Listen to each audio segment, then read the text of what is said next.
Distinction is a term that collapses things. It is made to grasp what cannot be grasped. It is a word given to those who are seen, by those of us who only attend to the world through what we can name. To name is to see, but more to recognize. To name, for us, is to colonize, to own and control. To name is to carve the world apart and configure it into what we can claim. Half of my work is leaving, of knowing when to leave, of leaving despite expectations, despite money paid, despite what I want, despite anything, and saying, you know what, I'm not welcome here. I'm unwanted here. And not because someone said something to me, but because I just know inside of me that this is not my place. And I think the good intentions of the researcher are some of the most damaging things that we can conceive. As they killed, they said, "You are this kind of thing." They said, "You are that kind of thing." They said, "We will take you and you will become known to us so that we can render our world from your breath. You will be known." You were the only one they found, and you became a holotype for all of your kind. You were the only one ever to be found, and in your finding, you disappeared. Have you ever loved someone who hit the road and just went the other way? Way down the street somewhere. I don't understand it. It's not diversity. What's going on here is they are purposefully tearing down blocks of property. Whole blocks. But what we practice due to capitalism and patriarchy and this like horrible disease of patriarchy and really white supremacy that has just pervaded our planet for so long, is that there's a conquering of a land and a renaming and a stripping and a reclassification of things that are already going on. So what stood before as an opportunity for biodiversity has just become a desperation, a desperation, and it's systemic, and it is definitely problematic.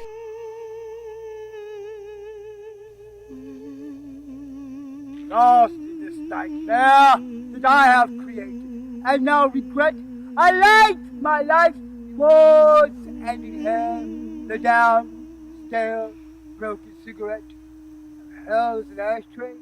Keep your butt out.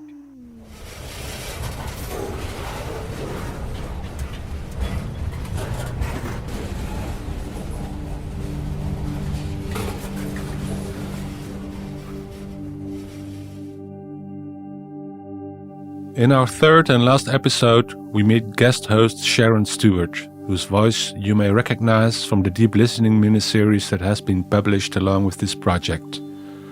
Sharon is a creator of sound works, researcher, musician, writer, poet, and deep listener. For this episode, she interviewed the geographer and sound artist Kanngieser and the vocalist, writer, composer, and interdisciplinary artist Lisa E. Harris from Houston, Texas. Sharon spoke with them about themes of land, listening, and ownership. These interviews align with Sharon's current area of inquiry for the ArtEZ professorship theory in the arts, being ethics and ethical practices within artistic research and the creative arts. Hello, this is Sharon Stewart with Land, Listening, and Leaving, talking to Kanngieser and Lisa E. Harris. Themes of land, ownership, sound, the question of who owns sound, who owns music and creativity, the question of how we feel rooted in place, or why we might think we have an intrinsic right to record, to capture soundscapes. These are some of the things I wanted to discuss with geographer and sound artist Kanngieser, University of Melbourne, Australia, and vocalist, writer, composer, and interdisciplinary artist Lisa E. Harris of Houston, Texas.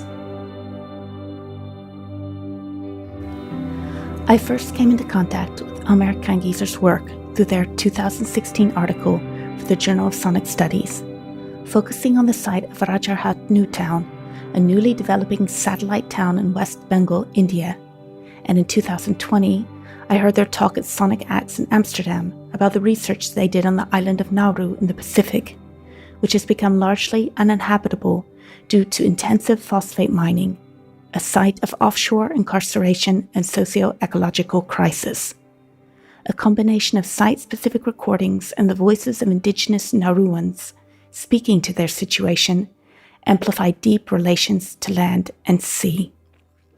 Careful listening, activism, pirate radio, racism, ecocide, and the role of the sonic artist and researcher are among the themes evident in Amer's research, their theory always anchored in practice. I was curious to hear about their perspectives on the sounding voice within radical political organization, the idea of environmental kin study instead of case study, the impacts of listening to ecocide, and, perhaps most intriguing to me, the issue of ethical decision-making for the white settler field recordist and researcher. Amer's land acknowledgement can be found in the podcast notes. I opened our conversation with a question related to my deep listening practice from Pauline Oliveros. What am I excluding from my listening? And asked them who or what might be excluded in the format of the podcast and in our listening at that moment. When I'm thinking about any kind of technology of recording or documentation, I always think about the materiality of the technology that I'm using in the very first instance, right? And so much of the technologies that we take for granted when we think about communication and transmission are all technologies that have come out of some kind of logic of militarization and logic of research and development and a particular kind of way of, I suppose, capturing the world and capturing sound. And so that's always something that I think of is like, what function did this thing serve? Where did this thing come from? What is this thing's history in the first instance? I have a very difficult relationship with microphones, to be honest, because I think of all the different ways that microphones and technologies of listening have been used to oppress and persecute people.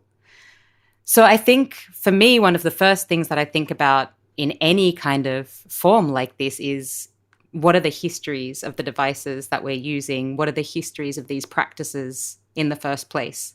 And so obviously podcasting has in some ways been touted as this kind of liberation of radio. Everybody can make a podcast. And I think to some extent that's true. But I also think that podcasts are, as we've already seen, extraordinarily white again. You know, the particular kinds of formats that podcasts often take place in are very American or very Anglo-European. There are particular ways that we tell stories on podcasts that are very Western, very American ways of telling stories, very European ways of telling stories. And so I think the thing is, yes, I think podcasts, the technologies associated with it has opened up new ways for other people to engage. But we are always practicing forms of exclusion and oppression in the ways that we use technologies because we never interrogate what we're actually doing. And I think if I have to think about who is here and who is not here, I also think about who's even going to listen. You know, how does this stuff get disseminated? Who is this of interest to? Because Amer's work is also grounded in understanding the voice as an effective and ethico-political force, and because voices operate in public spaces to both create a sense of belonging as well as influence decisions on all levels regarding who belongs in a place, I turn the topic to their 2011 article entitled A Sonic Geography of Voice Towards an Effective Politics. asking about their connection and attraction to radical political organization. Did it have a certain sound, perhaps, that they were missing or seeking in their life? For me, the work around voice and listening and organizing really came out of, I guess, noticing very much how the ways people speak, and not just the languages or whatever that people use, or, you know, the affectations or whatever that people have, but really almost how the viscerality of a body gets articulated in a way that someone speaks, and how on so many different levels that can impede and affect and almost, I would say, sometimes determine possibilities for working together across difference. And I was just really interested in how much that affected a dynamic within a group, and how much that affected people's capacities and also people's desires to work together, to kind of collectively work together. How do the shifting tonalities and cadences and rhythms and accents within these oftentimes quite stressful situations, how do they affect the atmosphere and the relationality within that space? You know, how do they almost create a particular kind of relationality within that space? Amer's parents fled Germany after the Second World War, and they're witnessing how they and their adopted grandparents, who had survived the Holocaust in camps, communicated with one another through enduring stress and grief, had a lasting impact. Just how much is said in voices and in sounds when things aren't necessarily being said. So how much is kind of said underneath something, or sideways, or, you know, through silence. You know, how much all these different sounds we make communicate so much about our histories and our dispositions and our capacities in ways that we may not even know ourselves.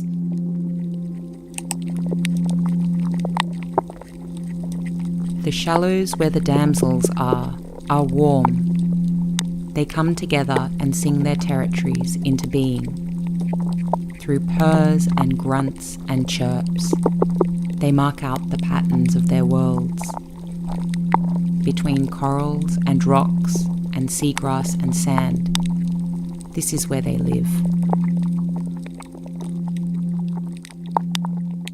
That audio excerpt was derived from the online lecture performance Listening as Relation and Invocation by socioanthropologist Zoe Todd and Amer Kanngieser for the CTM Festival 2021 Discourse Series, Critical Modes of Listening.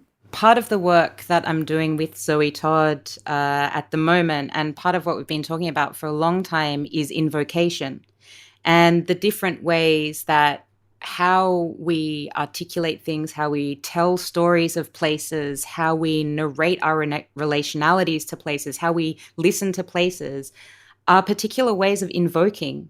I really do think that there is so much power in how we sound places in a way, and how we sound relations. It's not just in words, you know, I kind of want to get away from that. And one of the things that I really work on in listening as well is that it's not just oral listening. For me, listening is an entirely bodied thing. It's kind of more like sensing, almost like my skin is listening, or just, I don't know. I kind of feel like my whole body is a ginormous receiver or something. And so it kind of hits on so many different registers that I don't even know how much of it is actually oral. While we are immersed in how our own ears and body sense vibrations in our environment, when recording, pretty much all the time, a microphone hears an environment in a different way than our ears do, due to how our collective, but also individual human ears and brains are designed to register and respond to sound. Psychoacoustics is a field devoted to understanding this. This is why listening to a recording later will often give you a sometimes very different impression of a soundscape. The microphone prioritizes different frequencies than your own ear does, and it doesn't get distracted by visual or other sensory input. How did Amer's use of recording technology evolve? and how are they connected to the field of acoustic ecology? The person who I grew up with as a grandfather was a composer. And so when I was very small, he used to have this old tape deck, a reel-to-reel, and used to record me saying things and reading things. And we used to like pour water to make sounds of like streams and, play around with all of these different things. So I grew up with that really present, and I think also because I have a condition that's a sensory processing disorder. I don't really think of it as a disorder at all, but it means that I kind of hear everything at the same level. So if I'm kind of outside and someone's trying to talk to me, but I can hear the sound of a bird or there's wind or anything else, it's kind of all at the same level in my brain in a way. So I don't kind of put emphasis on the person. It's everything. It's like an entire sonic field that I hear in its entirety. And I think before I even knew what field recording was, that's how I've always experienced the world. So for me to kind of start, I don't know. I mean, I've had more problems with field recording, I think, than I've found it satisfying, to be honest. I can very much relate to that. Absolutely. Because, I've when I first started building microphones, I was very excited by how much it opened up. I was like, wow, I can hear this stuff, like having bionic ears or something. And that was amazing. But then I think what I struggle with acoustic ecology and field recordings is the segmentation of sound from itself, in a way. This kind of arbitrary imposition of beginning and end and saying this is the bit that's important. And this is the bit that I can hear in this moment, and everything else is kind of, I don't know, it's like damming a river or something, Yeah. In 2020, Amer co-wrote an article with Zoe Todd entitled From Environmental Case Study to Environmental Kin Study, indicating a shift from a belief in the objective and analytical gaze or ear of the researcher toward a relational approach of understanding our kin, our relations. They, quote, propose a method of listening and attuning that can attend to the dislocation and abstraction often found in work addressing ecocide and environmental violence. A method called, quote, kin study, which invites more embedded, expansive, material, and respectful relations to people and lands, end quote. Now is a good time to say that links to articles cited can be found in the podcast notes. It took me quite a long time to realize that the way I heard the world was not the same as everyone. It took a really long time. I thought that everyone constantly heard these relations between things all the time. And I think really, especially in the work with Zoe, we both have a very similar approach to the world in that I guess the way that we both inhabit the world is through this extremely relational way. It can be quite overwhelming, to be honest. It is a lot. It's kind of like being in a perpetual kind of psychedelia or something. But I think that's probably in part where our work comes from so much, is because that's how we experience the world, is these constant energetic or sonic flows and relations between everything. And I guess what we kind of came to together was thinking, well, this way of taking the world and cutting it into pieces and categorizing it is an entirely colonial approach to the world. It is an absolutely colonialist and capitalist approach to the world, is to cut things up and to segment them and to take them out of their relationality and to categorize them and to order them in a very specific kind of way, in a very European kind of way. And it's talking about these ecocidal and environmental catastrophes without any sense of relation to the place or relation between people and ecologies, like without any kind of, I suppose, like liveliness in a way. And we spoke about how it's this particular kind of flattening and abstraction and almost like, I don't know, it's a real deadening. And I see that as quite a violence. And I know that Zoe also perceives this as quite a violence, to kind of do this to places, to take away the life out of places and the relationality out of places. And we saw this particularly in work around environmental catastrophe. And so Zoe had already been working for quite a while on the idea of environmental kin study, and we came together around trying to understand the role of listening and attunement in being in good relation with place and in shifting this kind of perspective, I suppose, on how academics and how researchers and artists and, you know, cultural workers, how lots of people, policymakers, how, you know, a whole range of people approach sites. I now pose the question that has been haunting me. Is it possible for a white settler scholar to mean well, to create a meaningful contribution or ethically enter a space to do research when this might be in direct opposition to local understandings of the ongoing reciprocal relations of a place? I don't think it is. I have to say that. You know, I am a white Australian German scholar, and I have been doing this work for a very long time, and I don't think it is possible to do it. You know, I think when I listen, I bring all of my lineages with me. I've been writing about listening as arriving, as coming to, listening as being with, and the most important part for me, which is listening as leaving, and leaving with grace. And, you know, I think all of my work around listening is precisely around this tension, because there are so many places that I've been that I know I am not, it's not my place to be, and I leave, you know, and I feel like half of my work is leaving, you know, of knowing when to leave, of leaving despite expectations, despite money paid, despite what I want, you know, despite anything, and saying, you know what, I'm not welcome here. I'm unwanted here. And not because someone said something to me, but because I just know inside of me that this is not my place. And I think the good intentions of the researcher are some of the most damaging things that we can conceive. And certainly what I've discovered through the work that I've done in the Pacific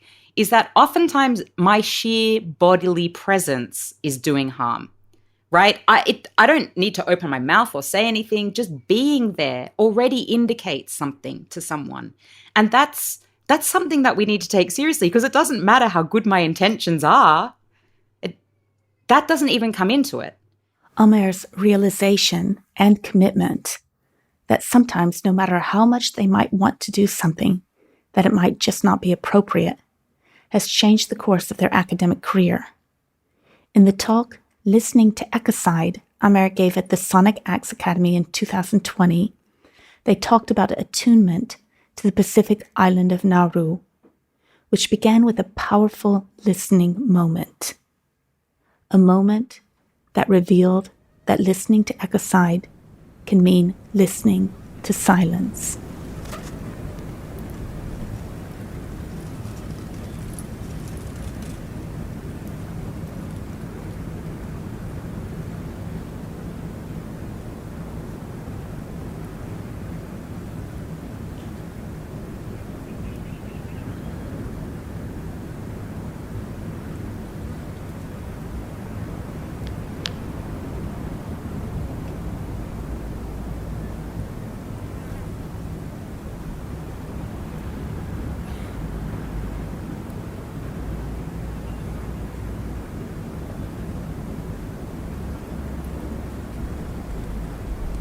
And I asked her about the process of attunement and engagement in this particular kin study. That particular work was very... The work I do is very hard. It is extremely intense work. So Nauru was sort of initially colonized by Germany. And it was Germans who found phosphate in the first place, which is the resource that Nauru exports.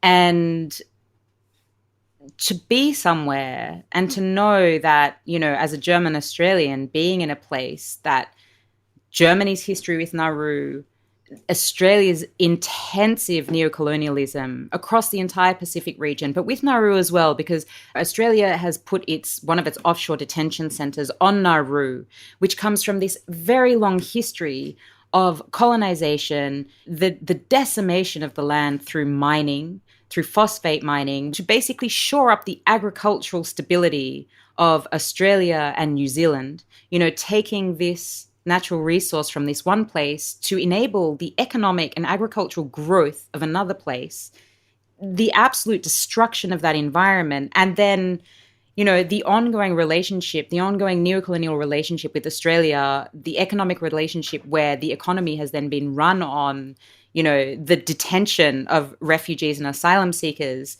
trying to come to Australia. There is such a horrific geopolitical history there, on not even a history, contemporaneously as well. And to come there and to know this and to sit there and to listen to that space and to know that this is what is happening in that space is a lot. I don't really know how else to kind of speak to the gravity of that. And so I think for me, knowing all of these things and the fact that these are the frameworks for the work that I do is actually facing all of those things. And then to listen to the biophony of that place and to hear that one reed warbler. And I sat there, I went every night for over a week. I sat in the same spot and I just waited and waited and waited. And for me, that was incredibly illustrative of everything that I was speaking to people about, hearing from people about their experiences of ocean, ocean inundation, of food shortages, of drought, of extreme heat, of, the loss of land, all of these different kinds of climatic experiences that they were having just was so, I don't know, for me felt so articulated in that particular instance, in that particular experience of returning again and again to this particular site, and that being what the acoustic environment was. Through my prompting, we turn back to the question of asking permission from a place.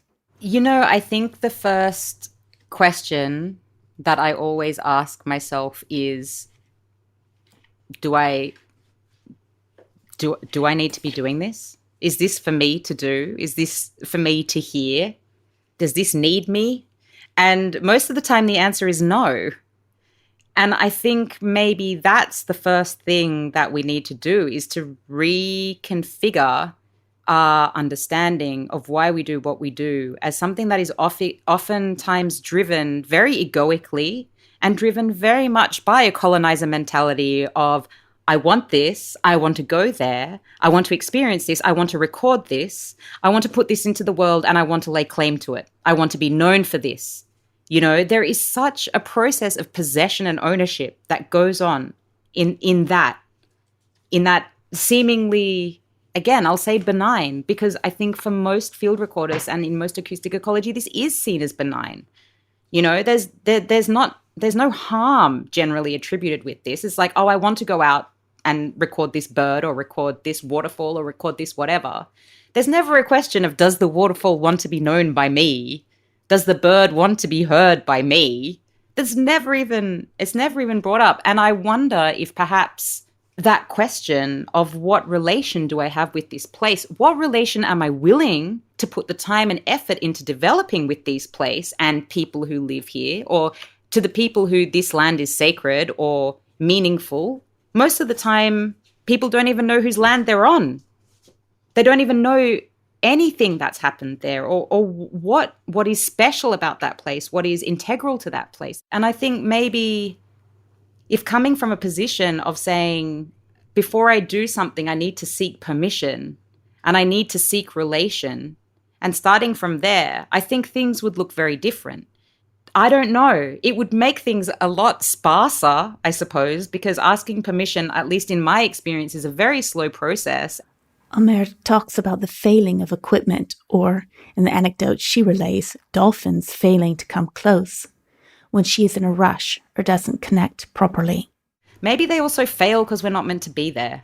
Maybe they fail because it's not for us to be there, you know? And I wonder if thinking about things from that perspective might change something, you know, to kind of move from this idea that the world is ours, like we have a right to the world, and to really think, am I invited?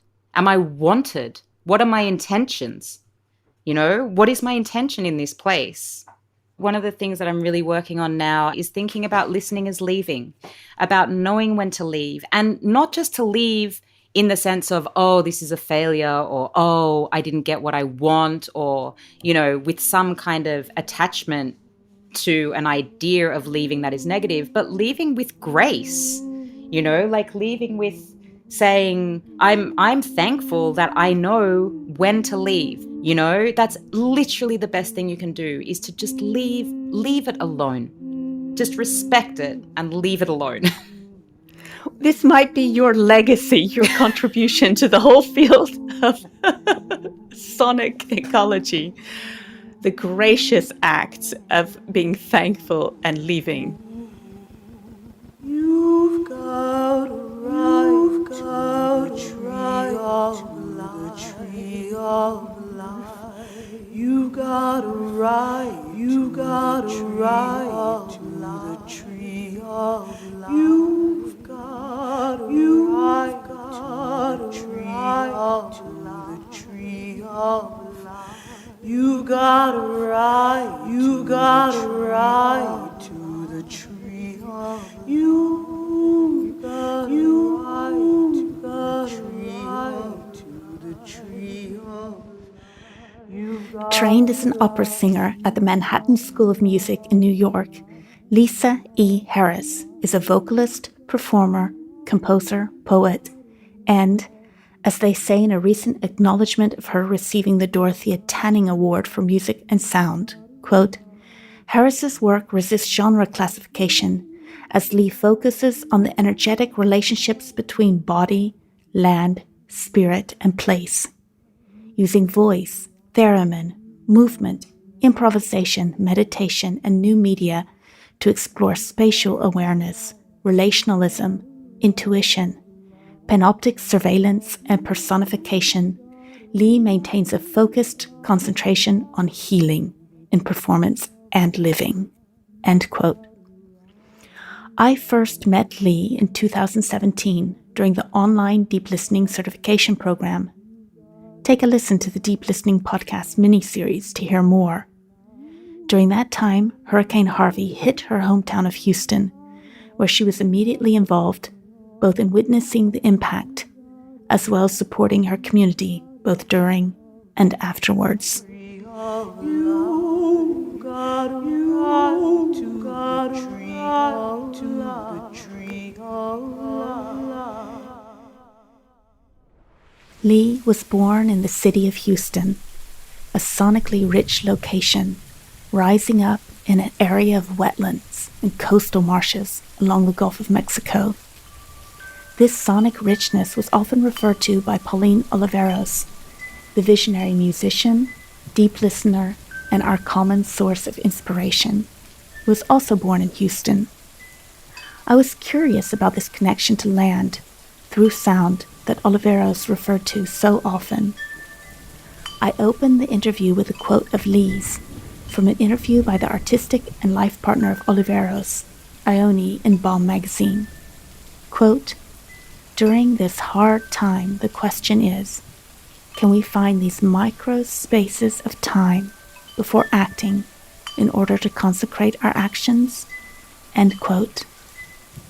Taking that micro space of time and thanking her for coming to share a rich experience with us, I asked her which associations, drawing upon childhood, family stories, art, or music, came to mind with the word land. It's such a great question that's like specifically specific to my childhood because my mother, her name is Landa. And so my earliest understanding of the word land really has to do with my human mother, who is Landa. It's a Spanish surname, and it refers to the land. And she just had she has that quality about her. She's very earthy. So that would be my very first recognition of that word being in my mom's name. Outside of that, I remember so early pine needles in my native Houston, Texas. That's one of my earliest childhood outdoor environmental memories, being in early pre-K, which is like kindergarten in America, at an Episcopal church school, and walking outside in the fall around the solstice time and smelling the pine needles and hearing them. I remember that. And I often looked for that moment in those places throughout my life as I would come back to that city. And never really smelled the same as that initial smelling and recognizing of pine.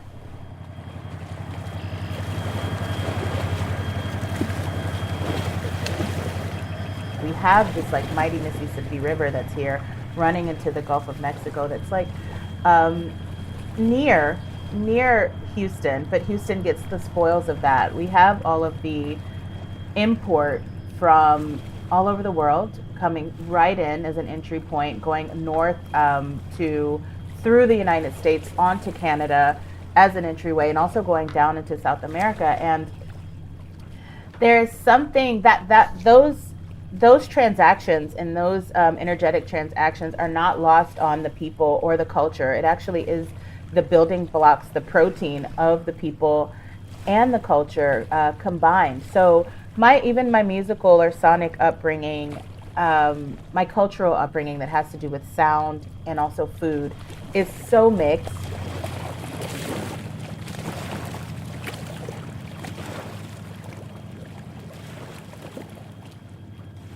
Lee is a descendant of African as well as Cherokee and Blackfoot peoples who were enslaved and massacred during the horrific, surprisingly still barely taught colonial history of the United States, which underlies the current and urgent need for rightful acknowledgement.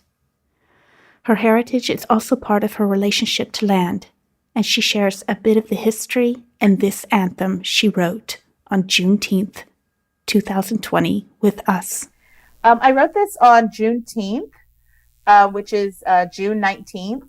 It is a celebration generally of liberation, where enslaved people, specifically in Texas and where I am from, found out that the United States had actually abolished slavery 2 years, 5 months, and 18 days prior to when the enslaved people in Texas got the news. So we celebrate that now. It's tucked in between Memorial Day, which is a kind of summer solstice celebration, and also the 4th of July, which is kind of seen as like the birthday of America. It's tucked right in between that, and appropriately so. I think it should be commemorated as a not forgetting, as a not forgetting. So this is what I wrote for Juneteenth this year. They eat the kill and then have cake. What happens to captives when captives are set free to run on captured land? Is this called Jubilee? Should not their ancestral land be restored to them and them unto it? Black people, we have made a new covenant every time our feet stand upon the earth. We restore the captive land. She is set free to run through our captured feet. And this is just one reason why they make us to hover so the drip draws bone from the meat. When we spoke, Lee was busy creating at a rising climate and crisis residency at a studio in the woods, dedicated to forest preservation on 8 forested acres on the Mississippi River.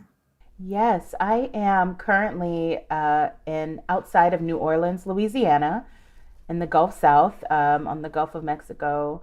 And I am at a residency called A Studio in the Woods, and it's focused on some aspects of climate change. My project here that I'm researching and being supported in is called Onshore Trilling, What to Do When the Earth Sings the Breeze.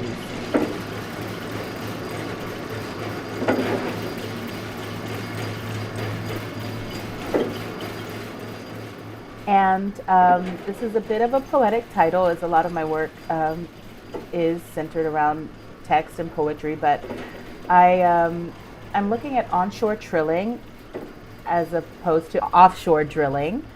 I'm specifically looking at highly productive areas that are in near proximity to highly productive drilling sites offshore. And I'm curious about the practices that those coastal communities engage in, sustainable practices, and how being in such proximity to these events has changed their life, has changed the kind of sounds and movements and work that they create. So I'm also looking at that in my research as what to do when the earth sings the brews, like, is that the blues? And what is the correlation between these sonic happenings and occurrences in proximity to a site of trauma or a site of healing? In 2017, another kind of sonic and traumatic impact occurred. Hurricane Harvey made landfall 3 times over 6 days, dumping massive amounts of water on the city of Houston. 26 Hurricane Harvey on its path of destruction in Texas at this hour. Storm officials are calling it a significant disaster so far. We're in northeast Houston right now. We're about a mile away from Little York and Hempstead. This is not an area where we have covered a lot of flooding in the past. And look at this incredible damage. This is devastation here. You can see all those homes there initially just flattened right along. Look at the telephone poles, all leaning, of course. Look at the water, the debris scattered everywhere. The Governor Greg Abbott, holding a news conference live in Austin first, right now. Now that the hurricane has come on shore, our primary concern remains dramatic flooding. What does she remember from that day? And what did it mean to her? So I remember hearing about Hurricane Katrina and wanting to leave New York, where I was studying, just to come and help. I didn't know what I could do. And I remember my mom telling me on the phone, just stay there. They have all the help that they can get here, but you can stay there and pray for them. Pray for everyone. Send good energy. You know, we really believe in that. We really believe in metaphysical, spiritual energy reaching. And that's what she asked me to do. Stay calm and be grounded. We'll need your strength later. And sure enough, I was reminded of that hurricane when Hurricane Harvey came back around to our own Houston. Being in Houston during that, I noticed the difference in the severity of this hurricane, and as rapidly as they're occurring, is that our technology is also rapidly and exponentially increasing as well. So we now have a technology that is in some ways helpful to get the information to us and to get, to let us know what's going on, but it also kind of distracts us from the feeling and the groundedness that we really need to have in order to be in nature while nature does her own thing. Like years before, we're from a lineage of people that have known hurricanes for generations, centuries in this area. And what they had to rely on was a different kind of technology that had to do a lot with our abilities that we talk about now with deep listening. It had to do a lot with telepathy and premonition and knowing and the relationship between yourself and your environment. But now we're relying on, we had the insistence of this modern day technology kind of helping but not helping, exacerbate the hysteria. Lee talks about the way special effects like images of disaster can be both triggering as well as simply served up to the viewer as entertainment. But these events also generate collective creativity. And my immediate response was to, okay, you have to turn off your computer and you have to meditate. And I did that. I did that for hours. And then I realized in my meditation, now you have to turn your computer back on and show other people how to do this and hold this space, like this kind of anchor of meditation as an option, as a way like to use the devices to reconnect us to do our own practice. And that's really like at the core of what I do. Turning from the topic of natural disaster to the creativity that is triggered by our sounding and listening environment, I asked Lee about her ways of making contact with all the incredibly diverse places she performs in. Well, when I make contact, my relationship to place and performance really stems back to my background in being a classically trained vocalist. And so I was always very interested in acoustics. That's not mandatory for vocalists to be interested in that way, but I definitely was. I would like to go to the hall and find the sweet spots. I was really, really interested in where the sound would ring out the most. There's an aria, Dixtoya Hala, and it's written really to like give reverence to the space, the architecture. So I remember circling buildings on the inside, wanting to go during sound check and find the places where, to practice and to familiarize myself with the room.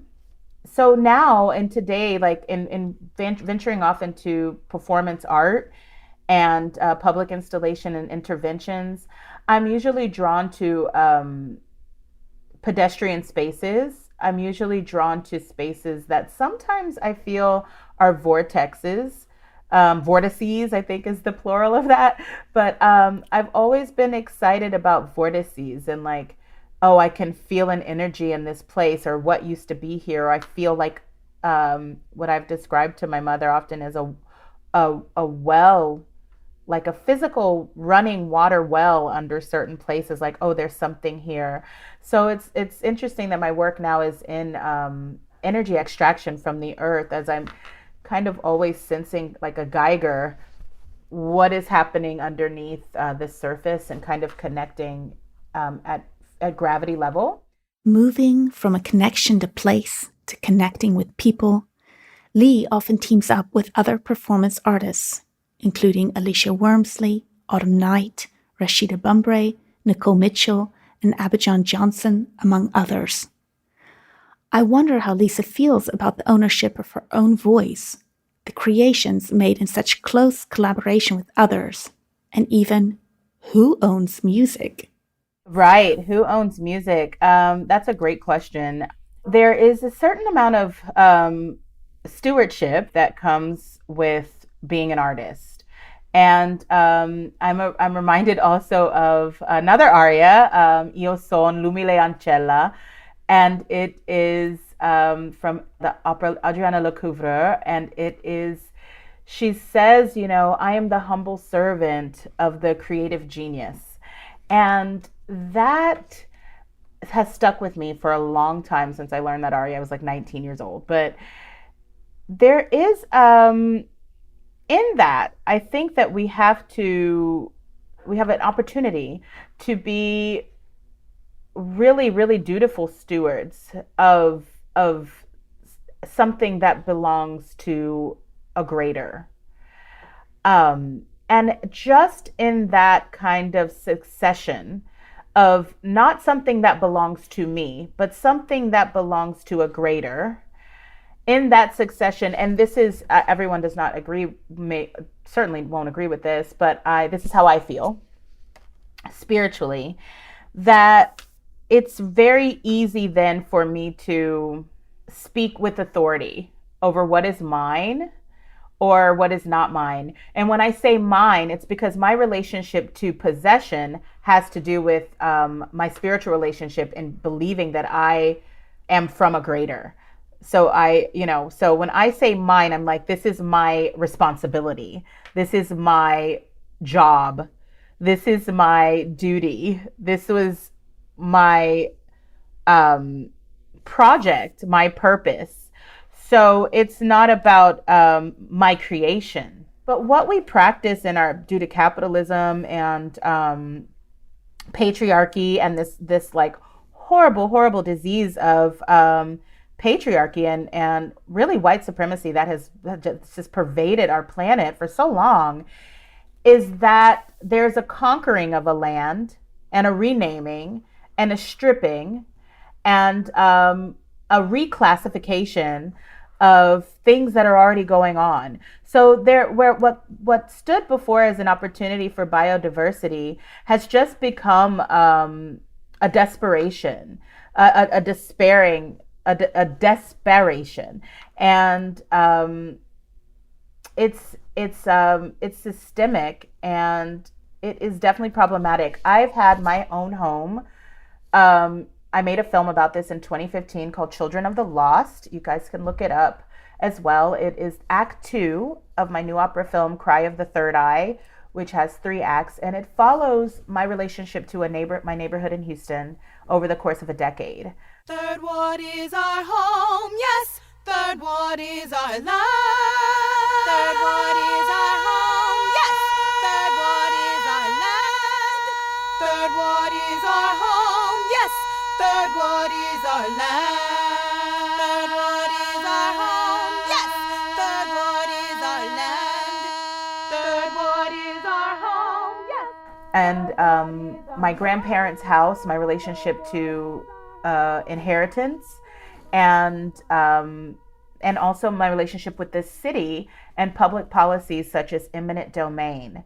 In 2015, I was removed from my home, or asked to leave my home, because the city purchased the property due to eminent domain, which they have the overriding sovereignty to take land depending if it's good for the public or if it's for the public good.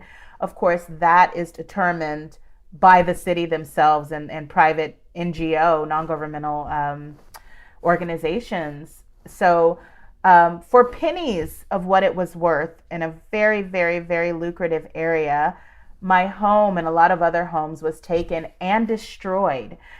My grandfather owned this home and bought it with good American dollars that were backed by and weighted in good American blood and sweat that came out of his body. So he bought this with the idea to have something that could create a legacy that he could pass down. My grandfather, George Harris, believed very much in buying land and sharing and having land be his legacy. He told me when I was a child, always buy and take care of land. It's the only thing that they're not making any more of. And that stuck with me forever. He told me that as a child, and it's true. He's like, it's the only thing they're not making any more of, so take care of it and have it. And we did that in my family, and it was not easy. Speaking of ownership, speaking of property taxes, it's not easy, and it's not set up for people to actually have land. The way the banking systems are set up in laws. So we lost that battle. But you know, on the other side of it, I had the opportunity to experience it as a witness and document it. So I can, you know, the land and the story and the connection gets to live on through art. Third ward is our land. Third ward is our home. Yes, third ward is our land. Pivoting from this lived story involving land, documentation, and art, I turned the conversation toward a very exciting collaboration that involved another story. The fictional story of Lauren Oya Olamina and her Earthseed verses within the books by Octavia Butler, Parable of the Sower and Parable of the Talents, both written in the 1990s. As collaborators, how did Lee and composer and flutist Nicole Mitchell make the choice of sounds for this work, Earthseed? In all living things is seed, is mother to provide, in all living things is a yearning, reaching, listening to her song. The wind, the birds, the mother's song, walking with her. We lay on her. She fills us with herself. Making Earthseed with Nicole Mitchell was a joy. One of our earlier collaborative experiences was thinking about the orchestration. So because we need like everything, we need structure, we need like architecture. So she says, I remember Nicole called me and said, so we should think about what are the sounds. We know just like orchestral works from the classical and romantic periods that I love as well, from Europe even. When we're thinking about the nature, we're bringing in these instruments that are wood and, bringing in some shiny solar energy from brass instruments. But we were very, very much dedicated to working with electronics. So our orchestration consists of Tamika Reed on cello, Zara Zaharieva on violin, Julian Otis, who's a fantastic tenor, on vocals, along with myself on vocals. And I also played the theremin and other electronic instruments. Nicole Mitchell on flute and electronics. And Ben Lamar Gay, who is playing trumpet and electronics as well. Also, Avriel Ra, who is playing percussion. So we have this warm sense and chamber sense of wood string instruments with the cello and the violin.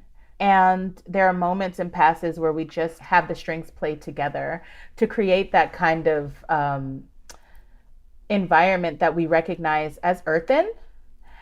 And then we would bring in the voices, which,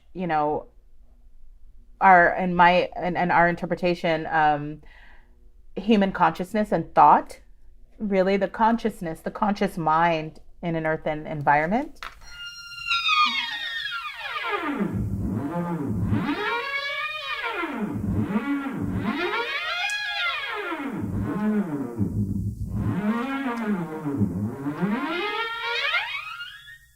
The electronics lend themselves to more Octavia's description of present future and where we can go from Earth and beyond. And we are doing that already. I mean, electronic music, using the theremin was particular for me because it's recognized as the first electronic instrument, but at this particular point in 2021, it's 102 years old. So, that's really, really interesting that is still so new. Some people have never even heard it. And we've had so many electronic instruments birthed since that creation. So I wanted to bring that instrument in as kind of a sense of origin or a sense of departure from one world to the next. We also had sounds, distortion, live distortion. Ben Lamar Gay was able to record us live and also echo throughout, using his electronics to echo and reconfigure sounds that we're making live to create something immediately new and introduced into the composition as well. I think that's really nice. An example of again, this idea of biodiversity and what can happen when we introduce like new cultures and new abilities to adapt quickly, and what happens when that's incorporated into what's already going on.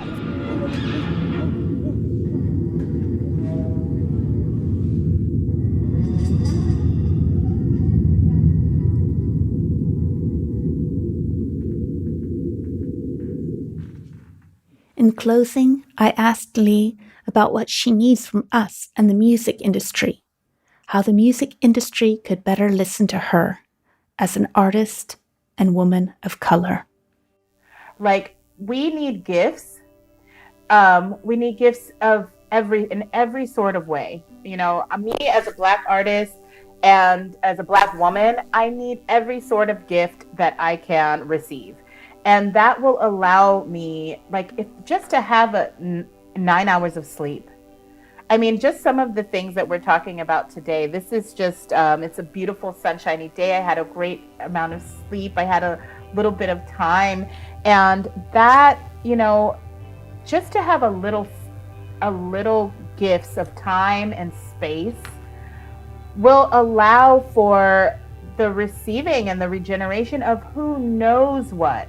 I think the world will have the opportunity to allow the world to heal itself when we give ourselves, when we are able to receive gifts of nothingness, of nothingness, like figure it out, of non-production. Thank you. That idea of the gift and giving the gift of space, of quiet, openness, nothingness, time to get in touch with yourself. Very caring. Thank you so much for that. Yes, thank you.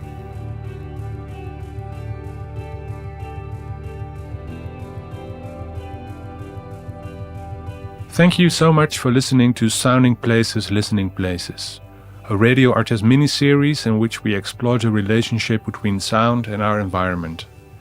Unfortunately, this was our last episode, but of course you can do some further listening in the last of our mini-episodes on deep listening. Sounding Places, Listening Places was commissioned by ArtEZ Studium Generale. Interviews, texts and voiceovers by Sharon Stewart and myself, Joep Christenhusz. Editing and sound production by Dennis Gaans of Onderkast. Thanks again for listening, and goodbye.